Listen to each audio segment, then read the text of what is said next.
जिन अॼु सुबुह खां ख़बरूं गर्दिश कनि पियूं त कारूं जर घुमण वेंदड़ जेके सयाह आहिनि उन्हनि खे रोकियो पियो वञे, उन्हनि खे वापसि कयो पियो वञे।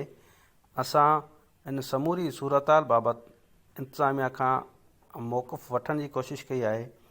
होॾां असिस्टेंट कमिश्नर जेका नगर पार्कर आहे अली हैदर, उन राब्ते करण ते ॿुधायो त नगर पार्कर कारूंजर घुमण जे लाइ जेके सयाह अचनि पिया उन्हनि मां कंहिंखे बि रोकियो न पियो वञे, पर सिर्फ़ु SOPs खे फॉलो करण जो उन्हनि खे ॿुधायो पियो वञे त हिन वक़्तु कोरोना जी वबा पकड़ियल आहे।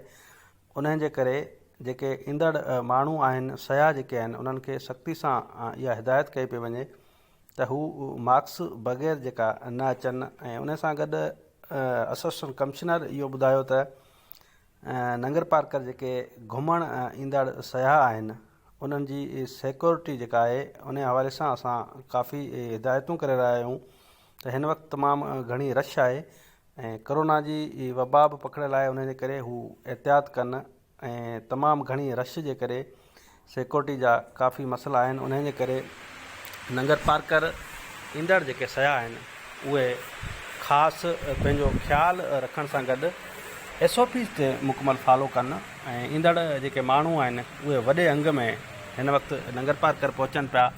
उनजे करे तमामु घणी जेका रश आहे उहा लॻल आहे। या असांजी असिस्टेंट कमिश्नर सां ॻाल्हि ॿोल थी आहे, उन ॿुधायो त नगर पार्कर जेके घुमण ईंदड़ सयाह आहिनि उन्हनि ते का बि पाबंदी न आहे।